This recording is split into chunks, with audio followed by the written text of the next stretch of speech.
Hi hello ನಮಸ್ತೆ ವೀಕ್ಷಕರೇ, ಯಾರೆಲ್ಲ ನಮ್ಮ ಚಾನಲ್ ನೋಡ್ತಾಯಿದ್ದೀರಾ ಪ್ಲೀಸ್ ನಮ್ಮ ಚಾನಲ್ ಫಾಲೋ ಮಾಡಿ, ಹಾಗೆ ಲೈಕ್ ಮಾಡಿ, ಕಮೆಂಟ್ ಮಾಡಿ, ಶೇರ್ ಮಾಡಿ.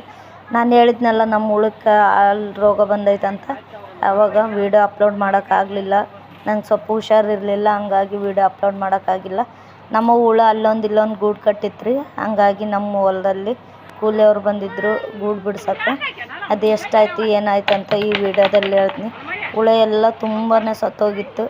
ಭಾಳ ಇದು ಕಲೆಗೂಡು ಅಂತಾರೆ, ಕಲೆಗೂಡೆಲ್ಲ ಆಗಿತ್ತು. ಎಲ್ಲ ಸ್ವಲ್ಪ ಜನ ಕೂಲಿಯವ್ರನ್ನ ಕರೆಸಿದ್ವಿ. ಈ ಸತಿ ಏನು ನಮ್ಮದು ಆದರೂ ಕೂಲಿಗೂ ಆಗಿಲ್ಲ. ಹಂಗಾಗಿ ಎಲ್ಲ ತುಂಬ ಹುಳನೂ ಸತ್ತೋಗಿತ್ತು. ಅದರಲ್ಲಿ ಕಲೆಗೂಡು ಆಗಿಬಿಟ್ಟಿದ್ದು ಭಾಳ. ನೋಡ್ರಿ ಹುಳು ಎಲ್ಲ ಆರಿಸಿ ತೆಗಿಯಕತ್ಯಾರ. ಹಂಗೆ ನಮ್ಮೂರಿಗೂ ಮಳೆ ಬರಲಿ ಅಂತ ಪೂಜೆ ಮಾಡ್ತಿದ್ರಿ ಎಲ್ಲ ದೇವ್ರುಗಳಿಗೆ. ನೋಡ್ರಿ ಎಲ್ಲ ಮಳೆ ಇಲ್ಲಾಂದರೆ ಬೆಳೆಯೋದು ತುಂಬ ಕಷ್ಟ. ಹಂಗಾಗಿ ಮಳೆ ಬರಲಿ ಅಂತ ಪೂಜೆ ಮಾಡಿದರು. ಯಾವ ದೇವರು ಫಲ ಕೊಟ್ಟಿಲ್ಲ, ಮಳೆನೇ ಬಂದಿಲ್ಲ. ನೋಡ್ರಿ ನಾವೆಲ್ಲ ಸೊಪ್ಪೊಳಗಿಟ್ಟಿರೋ ಗೂಡನ್ನೆಲ್ಲ ಆರಿಸ್ತಿದ್ವಿ. ಅಲ್ಲೊಂದು ಇಲ್ಲೊಂದು ಗೂಡೆಲ್ಲ ಕಟ್ಟಿತ್ತು ಸೊಪ್ಪೊಳಗೆ. ನಾನು ನಮ್ಮ ತಮ್ಮ ನಮ್ಮ ನಾದಿನಿಯರು ಆರಿಸಿದ್ವಿ. ನೋಡ್ರಿ ಎಷ್ಟು ಹುಳ ವೇಸ್ಟ್ ಆಗಿತ್ತು, ತುಂಬ ಹುಳ ಸತ್ತೋಗಿತ್ತು. ಆದರೂ ಅಲ್ಲೊಂದು ಇಲ್ಲೊಂದು ಇರೋದನ್ನ ನಾವು ಇದು ಮಾಡಿ ಆರಿಸಿ ಹಾಕ್ತಾಯಿದ್ವಿ. ಯಾಕಂದರೆ ನಾವು ಎಷ್ಟು ಕಷ್ಟಪಟ್ಟಿರ್ತೀವಿ, ಅದಕ್ಕೆ ಫಲ ಸಿಕ್ಕರೆ ಬೇಜಾರು ಅನ್ಸಂಗಿಲ್ಲ. ಈ ಥರ ಆದ ಬೇಜಾರು ಅನಿಸುತ್ತೆ. ಆದರೂ ನಮ್ಮ ಪ್ರಯತ್ನ ಅಂತೂ ಪಡ್ತಿರ್ತೀವಿ. ಅದು ಎಲ್ಲಿ ತನಕ ಆಗುತ್ತಾ ಆಗಲಿ ನೋಡೋಣ. ನಮ್ಮ ಟೈಮ್ ಒಳ್ಳೆ ಟೈಮ್ ಬರೋವರೆಗಂತೂ ಕಾಯಬೇಕಲ್ಲ. ಅದಕ್ಕೋಸ್ಕರ ನಾವು ಇದು ಮಾಡೋದಂತೂ ನಿಂದ್ರಿಸಲ್ಲ. ಅದು ಯಾವಾಗ ಒಳ್ಳೆ ಟೈಮ್ ಬರುತ್ತೋ ಬರಲಿ.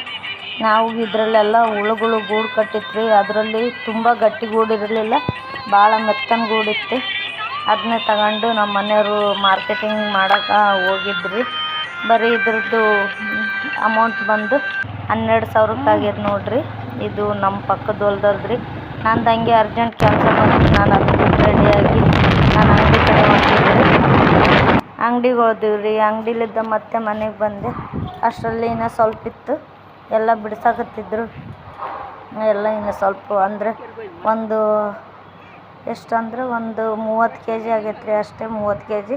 ಅದರ ಮೆತ್ತ ಗೂಡಿದ್ದರಿಂದ ಬರೀ 12,000 ಆಗೈತಿ. ಆಮೇಲೆ ಎಲ್ಲರಿಗೂ ಟೀ ಮಾಡ್ಕೊಂಬಂದೇನಿ ರೀ. ಎಲ್ಲರೂ ಟೀ ಕುಡಿದ್ರಿ. ಟೀ ಕುಡಿದು ಅವ್ರ ಕೆಲಸ ಮಾಡ್ಕೊಂಡು ಅವ್ರ ಮನೆಗೆ ಹೋದ್ರೆ ನೋಡ್ರಿ, ರೈತರು ಎಷ್ಟು ಕಷ್ಟಪಡ್ತೀವಿ. ನಮ್ಮ ಕಷ್ಟಕ್ಕೆ ಪ್ರತಿಫಲ ಸಿಕ್ಕರೆ ತುಂಬ ಖುಷಿ ಆಗುತ್ತೆ. ಇಲ್ಲಾಂದ್ರೆ ಈ ಥರ ಬೇಜಾರಾಗುತ್ತೆ. ನಮ್ಮ ವಿಡಿಯೋ ಇಷ್ಟ ಆಗಿದ್ರೆ ಲೈಕ್ ಮಾಡಿ, ಕಮೆಂಟ್ ಮಾಡಿ. Thank you.